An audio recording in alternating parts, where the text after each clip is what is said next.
राधे राधे, हरे कृष्णा। आप सभी का दिन शुभ और मंगलमय हो। आज वैशाख मास के शुक्ल पक्ष की नवमी तिथि है। आज दिनांक है 25 अप्रैल और दिन है शनिवार। आज का वैशाख मास महात्म्य अध्याय प्रारंभ करने से पहले आपको सुनाते हैं सीता नवमी की पौराणिक कथा। पौराणिक कथा के अनुसार एक बार एक वेदवादी श्रेष्ठ धर्मपरायण ब्राह्मण निवास करते थे। उनका नाम देवदत्त था और उस ब्राह्मण की पत्नी का नाम शोभना था। शोभना बहुत ही सुंदर थी। वह ब्राह्मण भिक्षा मांगकर अपनी जीविका चलाता था। एक समय गांव में भिक्षा नहीं मिल पाने के कारण वह दूसरे गांव में भिक्षाटन के लिए गए हुए थे, तो वहां पर ब्राह्मण को काफी समय लग गया। पीछे ब्राह्मणी अकेली रहती थी, तो वह कुसंगत में फंसकर व्यभिचार में प्रवृत्त हो गई।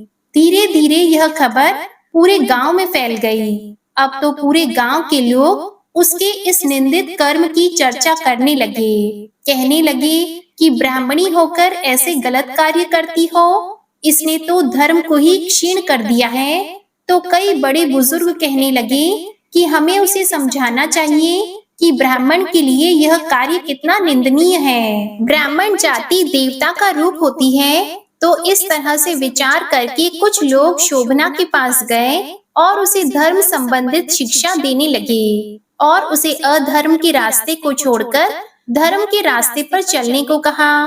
लेकिन शोभना तो बुरी तरह से व्यभिचार में फंस चुकी थी। वह किसी की बात सुनने को तैयार नहीं थी। गांव वालों के इस तरह समझाने पर उसे गुस्सा आ गया, तो उसने गलत लोगों के साथ मिलकर पूरे गांव में आग लगवा दी। तो लोगों ने इधर उधर भागकर बड़ी मुश्किल से अपनी जान बचाई। सारे लोग घर से बेघर हो गए थे और वह दुष्टा गांव छोड़कर चली गई थी और फिर उसने अपनी सारी उम्र गलत लोगों की संगत में ही गुजार दी। जब उसकी मृत्यु हुई तो उसका अगला जन्म चांडाल के घर हुआ।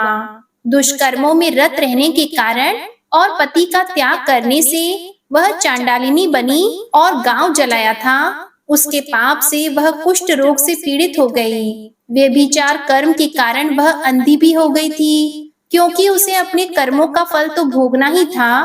कर्म हमेशा लौट कर आते हैं। हर मनुष्य को अपने कर्मों का फल भोगना ही पड़ता है। तो वह इस प्रकार अपने कर्म के योग से दिनों दिन दारुण दुख को प्राप्त करती हुई देश देशांतर में भटकने लगी। एक बार वह देव योग से भटकती हुई कौशलपुरी में पहुंच गई। संयोग से उस दिन वैशाख मास के शुक्ल पक्ष की नवमी तिथि थी, जो समस्त पापों का नाश करने वाली है।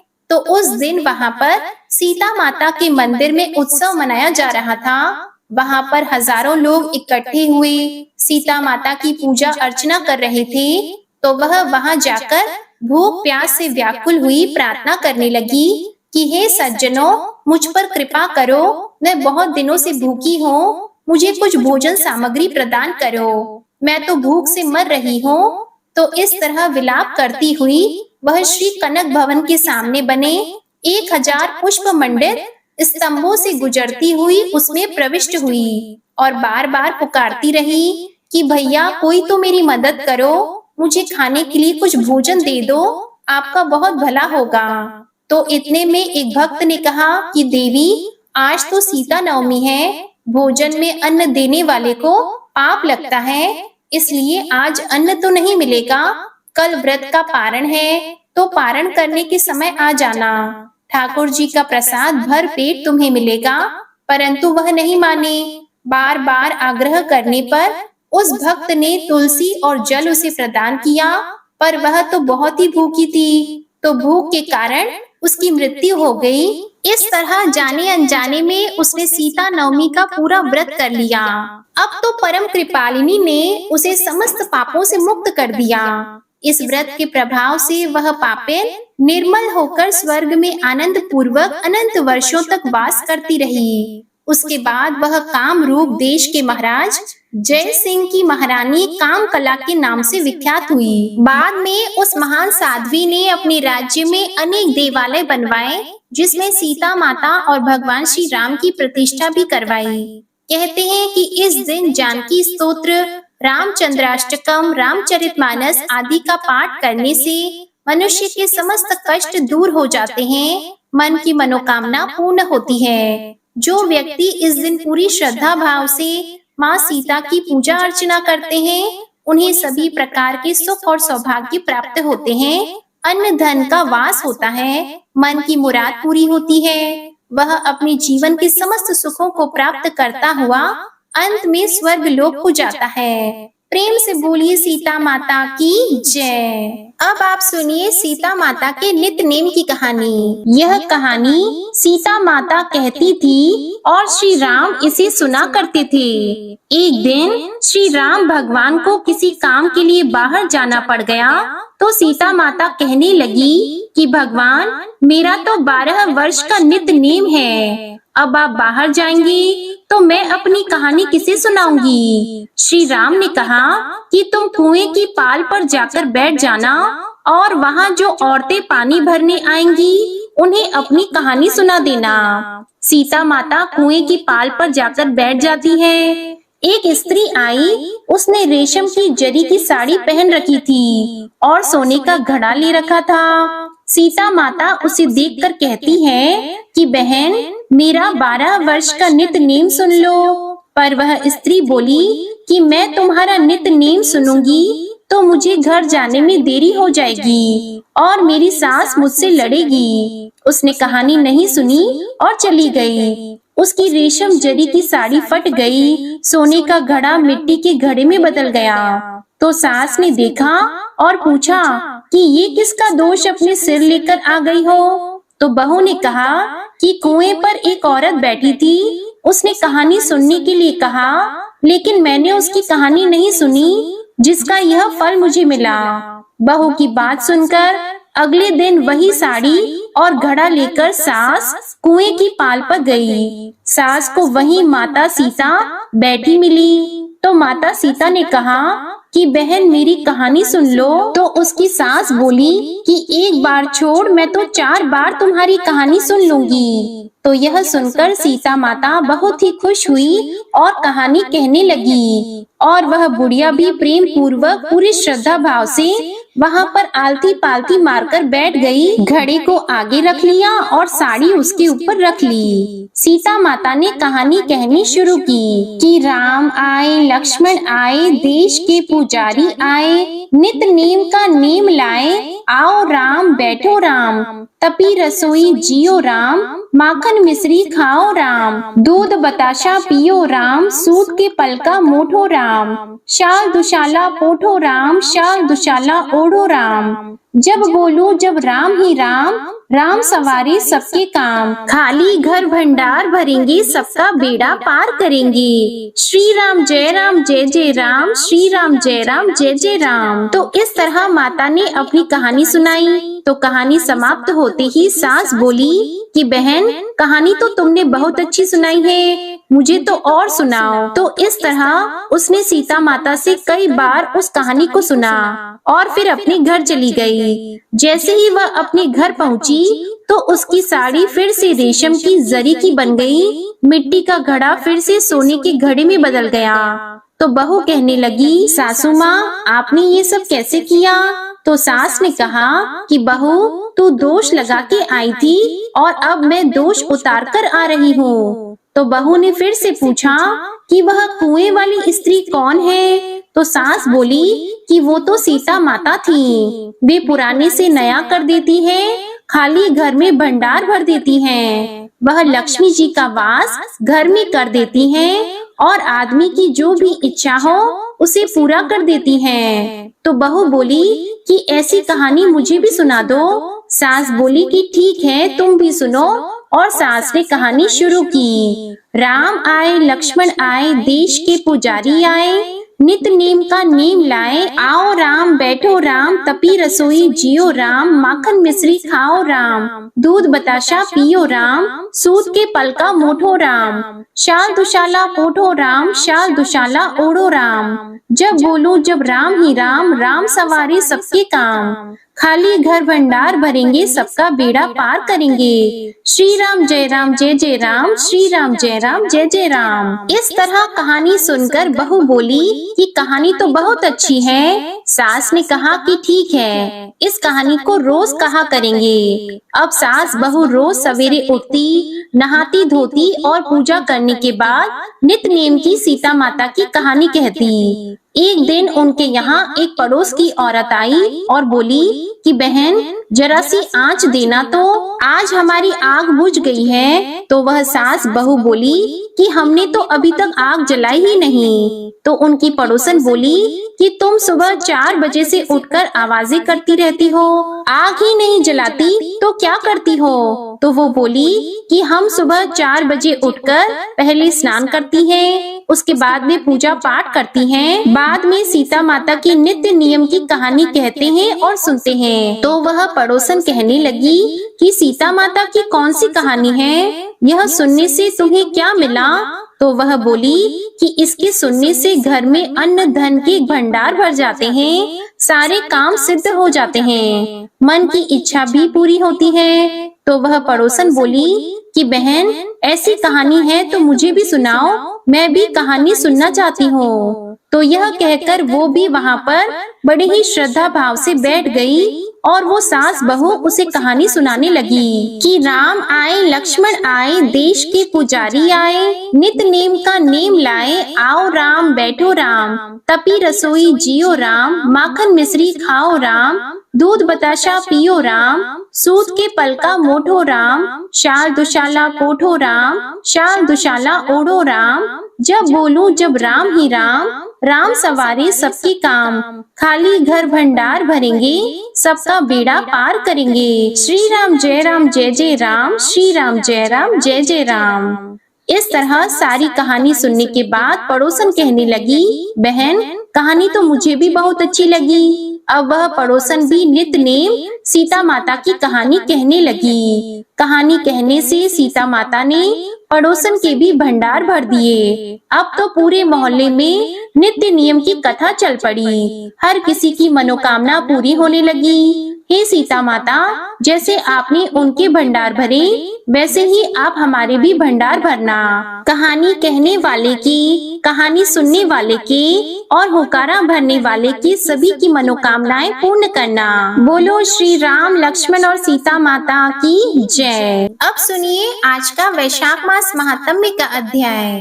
नारद जी के बताए हुए विष्णु भक्ति महात्म्य को सुनकर राजा इंद्रद्युम्न के मन में विष्णु भक्ति का स्वरूप जानने की इच्छा हुई। इसलिए उन्होंने पूछा, भगवान भक्ति का क्या स्वरूप है, उसके लक्षण का वर्णन कीजिए। तब नारद जी ने कहा, राजन सावधान होकर सुनो, मैं भगवान विष्णु की सनातन भक्ति का सामान्य और विशेष रूप से वर्णन करता हूँ। गुणों के भेद से भक्ति के 3 भेद हैं, सात्विकी, राजसी और तामसी। इनके अलावा एक चौथी भक्ति भी है जो निर्गुणा मानी गई है।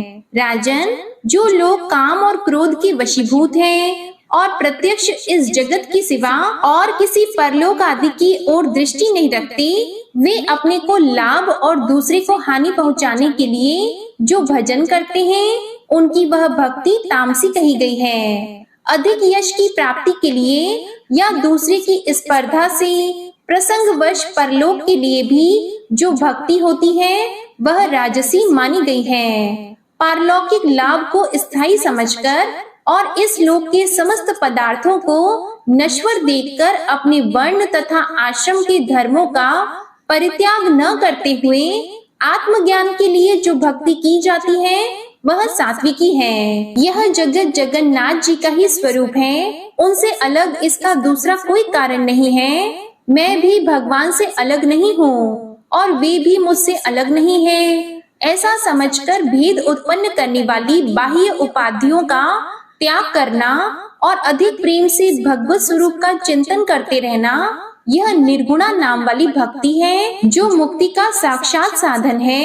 यह अत्यंत दुर्लभ है। अब मैं भगवान विष्णु के भक्तों का लक्षण बताता हूँ, जिनका मन अत्यंत शांत है, जो सबके प्रति कोमल भाव रखते हैं, जिन्होंने स्वेच्छा अनुसार अपनी इंद्रियों पर विजय प्राप्त कर ली है और जो मन, वाणी तथा क्रिया द्वारा कभी दूसरों से द्रोह करने की इच्छा नहीं रखते, जिनका मन दया से द्रवीभूत होता है, जो चोरी और हिंसा से सदा ही मुख मोड़े रहते हैं, सद्गुणों के संग्रह और दूसरों के कार्य साधन में जो प्रसन्नता पूर्वक संलग्न रहते हैं, सदाचार से जिनका जीवन सदा उज्जवल बना रहता है, जो दूसरों के उत्सव को अपना उत्सव मानते हैं, सब प्राणियों के भीतर भगवान वासुदेव को विराजमान देखकर कभी किसी से ईर्ष्या द्वेष नहीं रखते, दीनों पर दया करना जिनका स्वभाव बन गया है और जो सदा परहित साधन की इच्छा रखते हैं, अविवेकी मनुष्यों का विषयों में जैसा प्रेम होता है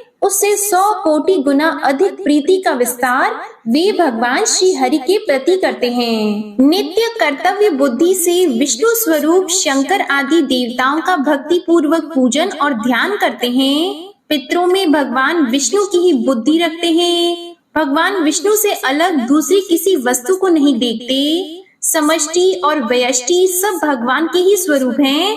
भगवान जगत से अलग होकर भी अलग नहीं है। हे भगवान जगन्नाथ, मैं आपका दास हूँ, आपके स्वरूप में भी मैं हूँ, आपसे अलग कदापि नहीं हूँ। जब आप भगवान विष्णु अंतर्यामी रूप से सबके हृदय में विराजमान हैं, तब सेव्य अथवा सेवक कोई भी आपसे अलग नहीं है। इस भावना से सदा सावधान रहकर जो ब्रह्मा जी के द्वारा वंदनीय युगल चरणाविंदों वाले श्री हरि को सदा प्रणाम करते हैं, उनके नामों का कीर्तन करते हैं, उन्हीं के भजन में तत्पर रहते और संसार के लोगों के पास अपने को तृण के समान तुच्छ मानकर विनय पूर्ण बर्ताव करते हैं, जगत में सब लोगों का उपकार करने के लिए जो कुशलता का परिचय देते हैं, दूसरों के कुशल क्षेम को अपना ही मानते हैं, दूसरों का तिरस्कार देखकर उनके प्रति दया से द्रवीभूत हो जाते हैं तथा सबके प्रति मन में कल्याण की भावना करते हैं, वे ही विष्णु भक्त के नाम से प्रसिद्ध हैं। जो पत्थर पर धन और मिट्टी के ढेले में, पराई स्त्री और कूटशालमली नामक नरक में, मित्र शत्रु भाई अथवा बंधु वर्ग में समान बुद्धि रखने वाले हैं, वे ही निश्चित रूप से विष्णु भक्त के नाम से प्रसिद्ध हैं। जो दूसरों की गुण राशि से प्रसन्न होते और पराये मर्म को ढकने का प्रयत्न करते हैं, परिणाम में सबको सुख देते हैं और भगवान में सदा मन लगाए रहते तथा प्रिय वचन बोलते हैं, वे ही वैष्णव के नाम से जाने जाते हैं। जो भगवान के पापहारी शुभ नाम संबंधी मधुर पद का जप करते हैं और जय जय की घोषणा के साथ भगवान नामों का कीर्तन करते हैं, वे अकिंचन महात्मा वैष्णव के रूप में प्रसिद्ध हैं। जिनका मन श्री हरि के चरणाविंदों में निरंतर लगा रहता है, जो प्रेम अधिक्य के कारण जड़ बुद्धि के समान बने रहते हैं, सुख और दुख दोनों ही जिनके लिए समान हैं, और जो भगवान की पूजा में चतुर हैं तथा अपने मन और विनय युक्त वाणी को भगवान की सेवा में समर्पित कर चुके हैं, वे ही वैष्णव के नाम से जाने जाते हैं। मद और अहंकार गल जाने के कारण जिनका अंतःकरण अत्यंत शुद्ध हो गया है, अमरों के विश्वसनीय बंधु भगवान नरसिंह का यजन करके जो शोक रहित हो गए हैं, ऐसे वैष्णव निश्चय ही उच्च पद को प्राप्त होते हैं। भगवान में सदैव उत्तम भक्ति रखने वाले भक्तों के शुभ चरित्र और लक्षण का वर्णन मैंने तुमसे किया है।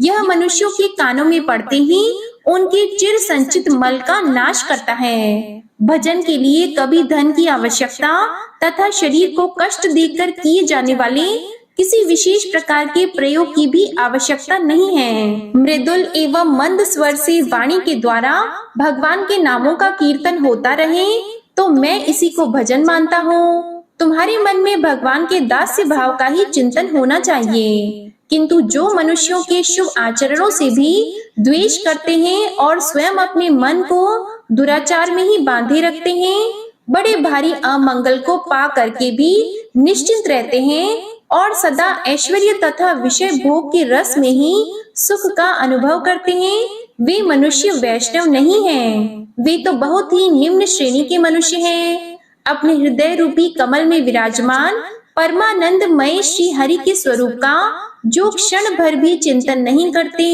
उन्मत्त भाव से बैठे रहते हैं और अपने झूठे वचनों के जाल से भगवान के नाम को भी निरंतर आच्छादित किए रहते हैं, वे भी भगवान के भक्त नहीं हैं। जिनके मन में पराई स्त्री और पराये धन के लिए सदा लोभ बना रहता है, जो कृपण बुद्धि वाले हैं और सदा अपना ही पेट भरने में लगे रहते हैं, वे नर पशु विष्णु भक्ति से सर्वथा रहित हैं। जो निरंतर दुष्ट पुरुषों के साथ अनुराग रखते हैं, दूसरों का तिरस्कार और हिंसा करते हैं, जिनका स्वभाव अत्यंत भयंकर है और जो भगवान नरसिंह के चरणों के चिंतन से विरक्त रहते हैं, उन मलिन मनुष्यों को दूर से ही त्याग देना चाहिए। जैमिनी जी कहते हैं, ब्रह्मपुत्र देवर्षि नारद से इस प्रकार उत्तम भगवत भक्ति का वर्णन सुनकर राजा इंद्रद्युम्न बहुत प्रसन्न हुए और इस प्रकार बोले, भगवान, विद्वान पुरुषों ने मुझे बताया था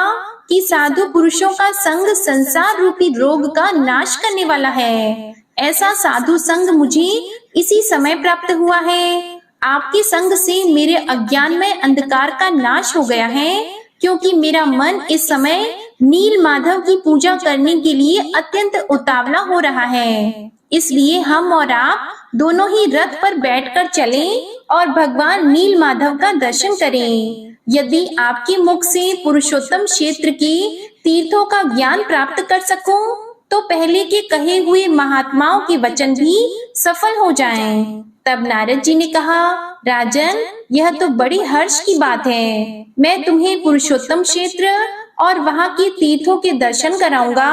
उस तीर्थ में जो शक्तियाँ और शिव आदि हैं, उन्हें भी दिखाऊंगा। उस क्षेत्र के महात्म्य का भी परिचय दूंगा।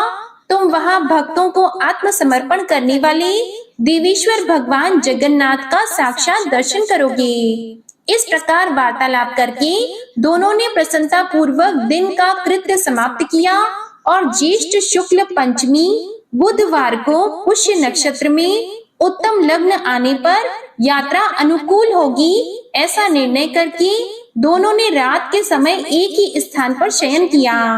फिर सवेरा होने पर राजा इंद्रद्युम्न ने भाइयों सहित नीलाचल पर जाने के विषय में अपने राज्य में यह घोषणा कराई कि हम लोग जीवन पर्यंत पुरुषोत्तम क्षेत्र में निवास करेंगे। राजा लोग अपनी रानियों, मंत्रियों तथा परिकरों समेत रथ, हाथी, घोड़ा, खजाना और पैदल सेना साथ लेकर वहां चले।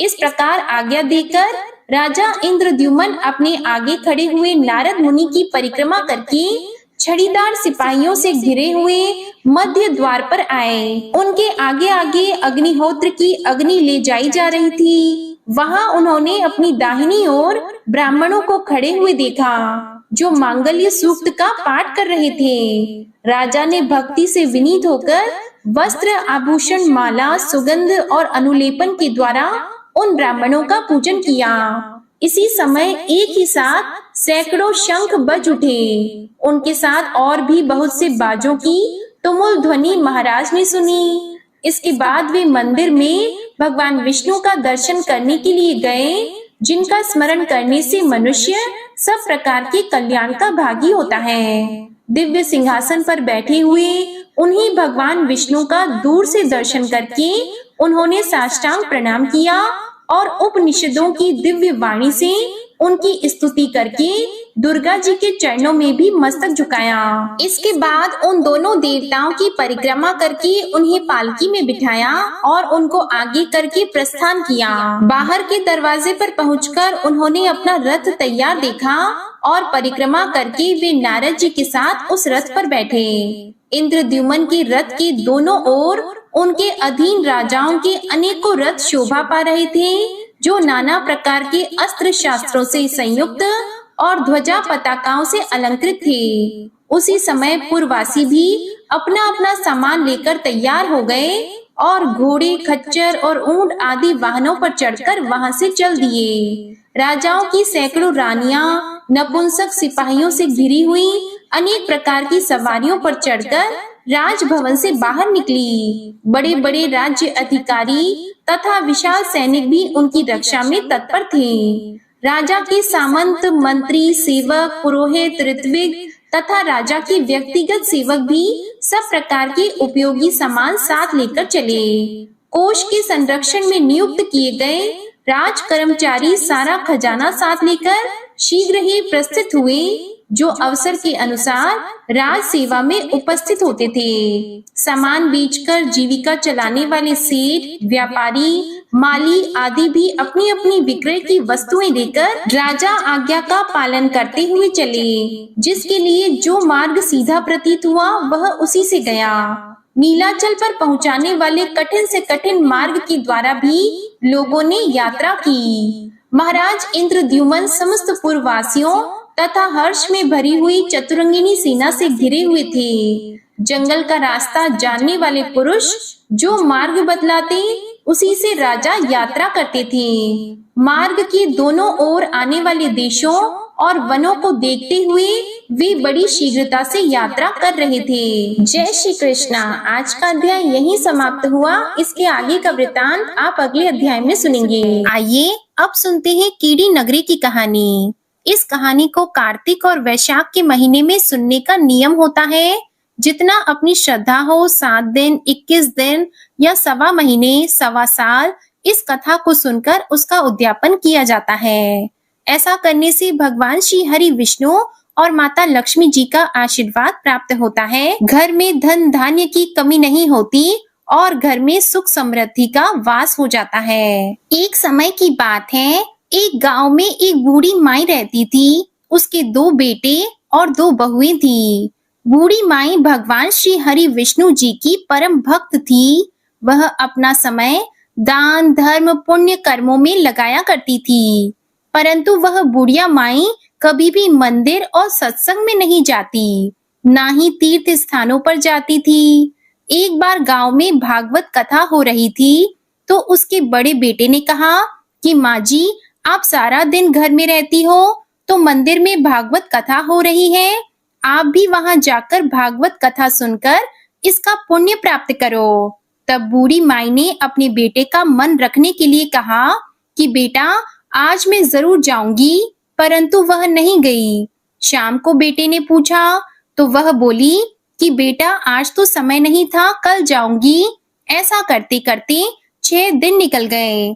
7वें दिन उसके बेटे ने कहा कि माँ, आज कथा का अंतिम दिन है, आज तो कथा सुनने चली जाना।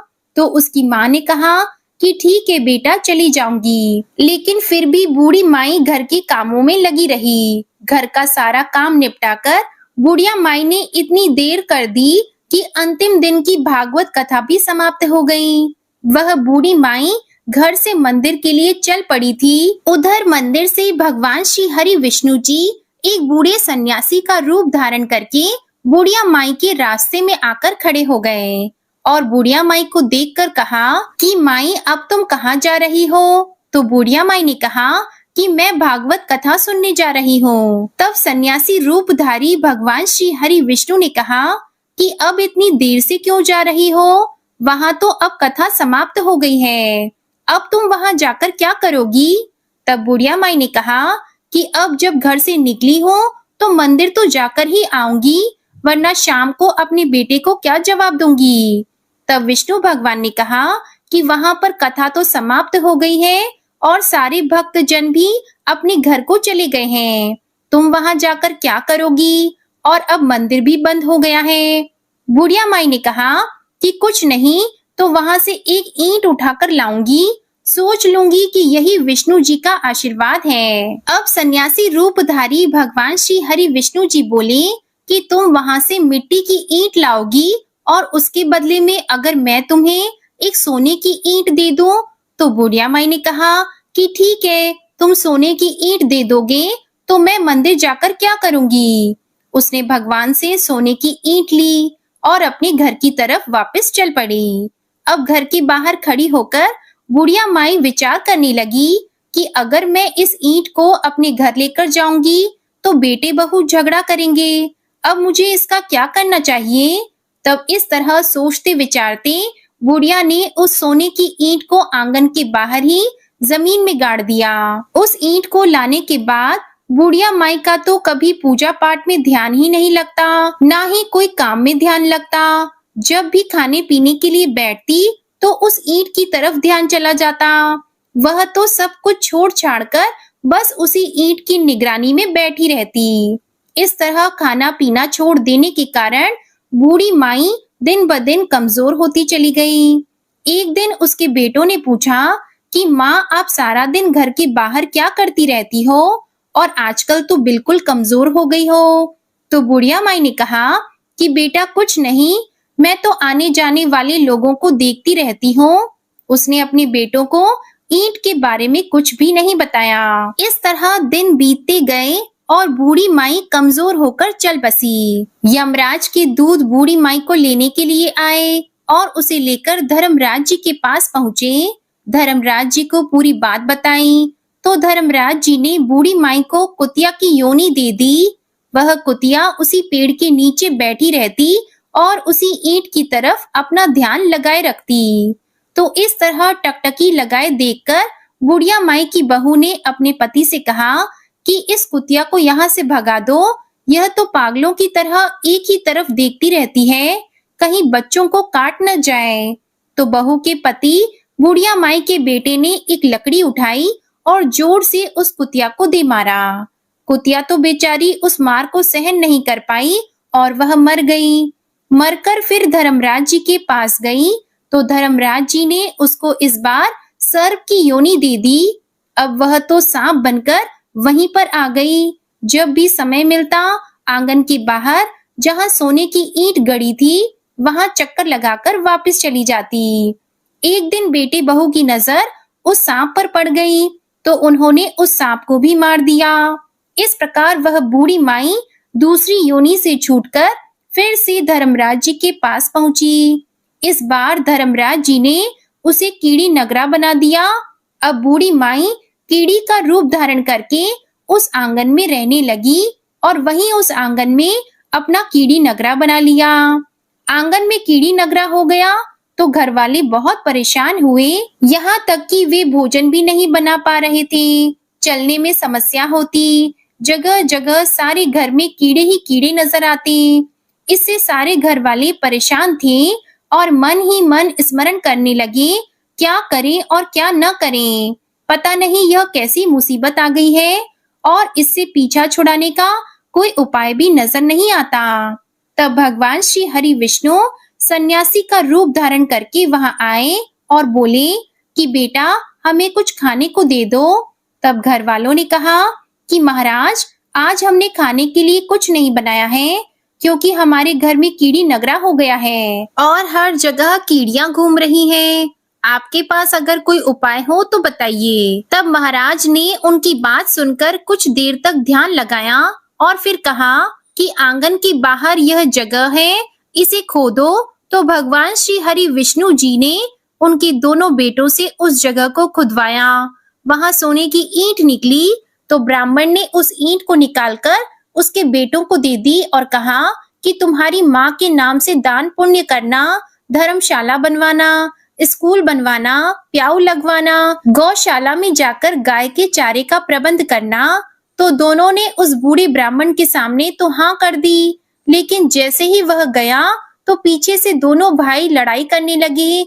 एक ने कहा कि दान तू कर और दूसरा कहता कि दान तू कर, मैं नहीं करूंगा। इस तरह दोनों बेटों ने अपनी माँ के नाम से कोई भी दान पुण्य नहीं किया। तब कीड़ी नगरा वहां से कहीं नहीं गया, उसी रूप में वहीं पर स्थापित रहा। कुछ दिन बाद में वही सन्यासी फिर आया और कहा कि बेटा मेरे भोजन की व्यवस्था करो। तो बुढ़िया माई के बेटों ने भगवान स्वरूप सन्यासी महाराज से कहा कि महाराज हमारे घर की हालत तो वैसी की वैसी ही है, कीड़ी नगरा तो वैसा ही है, आपने तो कहा था कि चला जाएगा। तब भगवान कहने लगे कि मैंने तुम्हें दान पुण्य करने के लिए बोला था, क्या तुमने किया? सन्यासी की बात सुनकर दोनों भाई बड़े ही शर्मिंदा हुए और सर झुकाकर खड़े हो गए। सन्यासी ने उनसे कहा कि लाओ वो ईंट के टुकड़े लेकर आओ, उन्हें बेचकर जो भी धन मिले उस धन से तुम्हारी माँ के नाम से दान पुण्य करो।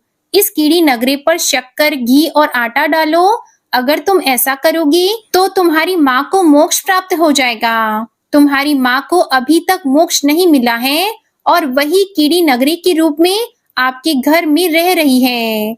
ऐसा कहकर सन्यासी वहां से चले गए। फिर उन दोनों भाइयों ने उस सोने की ईंट को बेचकर उससे जो भी धन मिला उसे माँ के नाम से दान पुण्य किया, मंदिर और धर्मशालाएं बनवाई, गरीब और कुंवारी कन्याओं का विवाह करवाया, कुएं, बावड़ी, तालाब आदि बनवाए और रोजाना नियम से कीड़ी नगरी पर आटे, घी और शक्कर मिलाकर उस पर डाला करते थे। 21 दिन तक ऐसा किया तो उनके घर से कीड़ी नगरा चला गया और उनके घर में भगवान श्री हरि विष्णु जी की कृपा से अन्न धन के भंडार भर गए। तभी से माना जाता है कि जो भी व्यक्ति रोजाना सुबह सवेरे कीड़ी नगरी पर जो भी व्यक्ति आटे में शक्कर और घी मिलाकर डालता है उनके घर में कभी भी अन्न धन की कमी नहीं आती। वे हमेशा अपना जीवन सुख और शांति से व्यतीत करते हैं और उनके वंश की भी वृद्धि होती है। उनके घर में कभी कोई कष्ट नहीं आता। उनका जीवन सदा सर्वदा आनंद से बीतता है। उसके परिवारजन उससे अत्यधिक प्रेम करते हैं। इसलिए हर मनुष्य को चाहिए कि वे अपने जीवन काल में एक बार कीड़ी नगरा सींचने का नियम जरूर लें। जब भी कीड़ी नगरा सींचें तो कीड़ी नगरी की कथा को बड़े ही श्रद्धा भाव से सुनें। बोलिए विष्णु भगवान की जय। अब सुनिए शनि देव की कथा। प्रेम से बोलो शनि महाराज की जय। प्राचीन काल की बात है। दशरथ नाम के बहुत ही प्रसिद्ध चक्रवर्ती राजा हुआ करते थे। राजा बहुत ही दयालु और न्यायप्रिय थे। प्रजा का पालन पोषण अपनी संतान की भांति किया करते थे। राजा के कार्य से राज्य की प्रजा बहुत ही सुखी जीवन यापन कर रही थी। सर्वत्र सुख और शांति का माहौल था। इसी तरह समय बड़े ही अच्छे से गुजर रहा था। तभी वहां पर एक दिन ज्योतिषियों ने देखा कि कार्तिका नक्षत्र के अंतिम चरण में शनि है। तो राजा से कहने लगे कि राजन, शनि तो कार्तिका नक्षत्र के अंतिम चरण में है और अब यह शनि रोहिणी नक्षत्र का भेदन कर जाएगा, जिसे रोहिणी संकट भेदन भी कहा जाता है। तो राजा ने कहा कि इससे क्या होता है, मुझे इसके बारे में मालूम नहीं। तो राजा की बात सुनकर ज्योतिषगण कहने लगे कि शनि का रोहिणी में जाना देवताओं और असुर दोनों के लिए ही कष्टकारी और भय प्रदान करने वाला होता है तथा रोहिणी संकट भेदन से 12 वर्ष तक अत्यंत दुखदायी अकाल भी पड़ता है। तो इससे प्रजा भी परेशान होती है। तो ज्योतिष की बात सुनकर राजा बड़े ही परेशान हुए और वे सोचने लगे कि इस तरह अकाल पड़ने से प्रजा तो बहुत दुखी हो जाएगी और मैं अपनी प्रजा की व्याकुलता कैसे देख सकूंगा। तो राजा दशरथ ने गुरु वशिष्ठ ऋषि तथा प्रमुख ब्राह्मणों को बुलाया और कहने लगे कि मुझे इस समस्या का कोई समाधान बताइए। जो आप कहेंगे मैं वह करने के लिए तैयार हूँ। तो राजा की बात सुनकर गुरु वशिष्ठ जी कहने लगे कि महाराज, शनि के रोहिणी नक्षत्र में भेदन होने से प्रजाजन सुखी कैसे रह सकती है। इस योग के दुष्प्रभाव से तो पितामह ब्रह्मा जी एवं इंद्रादिक देवता भी रक्षा करने में असमर्थ हैं। तो गुरु के वचन सुनकर राजा सोचने लगे कि यदि इस संकट की घड़ी को अगर मैं नहीं टाल सका तो मैं तो कायर कहा जाऊंगा।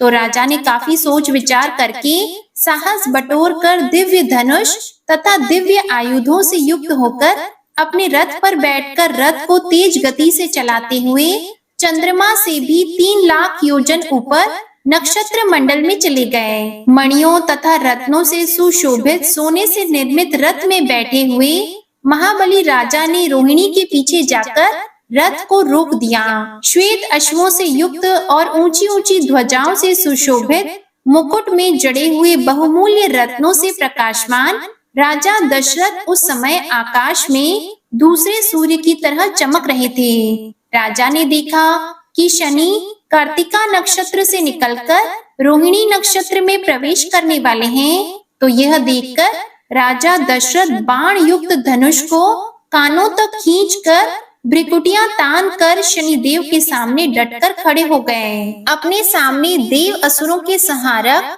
अस्त्रों से युक्त दशरथ को खड़ा देखकर शनि थोड़ा डर गए और हंसते हुए राजा से कहने लगे कि हे राजेंद्र, तुम्हारे जैसा पुरुषार्थ मैंने किसी में नहीं देखा, क्योंकि देवता, असुर, मनुष्य, सिद्ध, विद्याधर एवं सर्प जाति के जीव भी मेरे देखने मात्र से ही भयग्रस्त हो जाते हैं। हे राजेंद्र, मैं तुम्हारी तपस्या और पुरुषार्थ से अत्यंत ही प्रसन्न हूँ।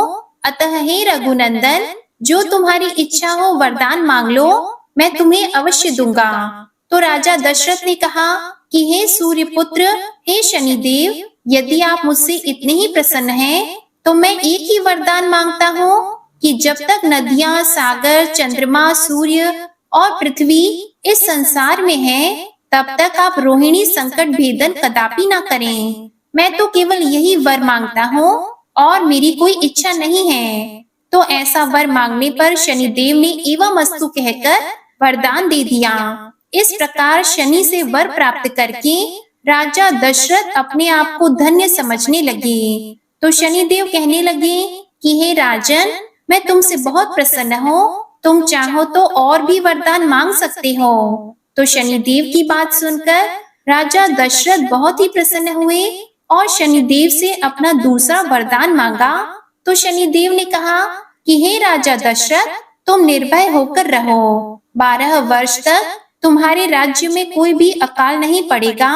तुम्हारी यश कीर्ति तीनों लोकों में फैलेगी। ऐसा वरदान पाकर राजा बहुत ही प्रसन्न हो गए और धनुष बाण रथ में रखकर सरस्वती देवी तथा गणेश जी का ध्यान करके शनि देव की स्तुति करने लगे। राजा दशरथ ने शनि स्तोत्र के माध्यम से प्रार्थना की कि जिनके शरीर का रंग भगवान शंकर के समान काला तथा नीला है, उन शनिदेव को मेरा नमस्कार है। इस जगत के लिए काल, अग्नि एवं कृतांत रूप शनिश्चर को पुनः पुनः नमस्कार है। जिनका शरीर कंकाल जैसा मांसहीन तथा जिनकी दाढ़ी, मूछ और जटा बड़ी हुई है, उन शनिदेव को मेरा नमस्कार है। जिनके बड़े बड़े नेत्र, पीठ में सटा हुआ पेट और भयानक आकार वाले शनिदेव को मेरा नमस्कार है। जिनका शरीर दीर्घ है, जिनके रोएं बड़े मोटे हैं, जो लंबे चौड़े किंतु जर्जर शरीर वाले हैं तथा जिनकी दाढ़ें काल रूप हैं, उन शनिदेव को मैं बार बार नमस्कार करता हूँ। हे शनिदेव, आपके नेत्र कोटर के समान गहरे हैं, आपकी ओर देखना कठिन है, आप रौद्र, भीषण और विकराल हैं। आपको नमस्कार है। सूर्य नंदन, भास्कर पुत्र, अभय देने वाले देवता, बलि मुख, आप सब कुछ भक्षण करने वाले हैं, ऐसे शनिदेव को प्रणाम है। आपकी दृष्टि अधोमुखी है, आप समर्थक, मंद गति से चलने वाले तथा जिसका प्रतीक तलवार के समान है, ऐसे शनिदेव को मैं बारंबार नमस्कार करता हूँ। आपने तपस्या से अपने देह को दग्ध कर लिया है। आप सदा योगाभ्यास में तत्पर, भूख से आतुर और अतृप्त रहते हैं। आपको सदा सर्वदा नमस्कार है। जिसके नेत्र ही ज्ञान है, कश्यप नंदन सूर्य पुत्र शनिदेव, आपको नमस्कार है। आप संतुष्ट होने पर राज्य देते हैं और रुष्ट होने पर उसी समय छीन लेते हैं, वैसे शनिदेव को नमस्कार है। देवता, असुर, मनुष्य, सिद्ध, विद्याधर और नाग, ये सब आपकी दृष्टि पड़ने पर समूल नष्ट हो जाते हैं, ऐसे शनिदेव को प्रणाम है। हे शनिदेव, आप मुझ पर प्रसन्न होइए। मैं वर पाने के योग्य हूँ और आपकी शरण में आया हूँ। राजा दशरथ के इस प्रकार प्रार्थना करने पर सूर्य पुत्र शनिश्चर कहने लगे कि उत्तम व्रत के पालक राजा दशरथ, तुम्हारी इस स्तुति से मैं बहुत ही प्रसन्न हूँ। हे रघुनंदन, तुम इच्छा अनुसार वर मांगो, मैं तुम्हें अवश्य वर प्रदान करूंगा।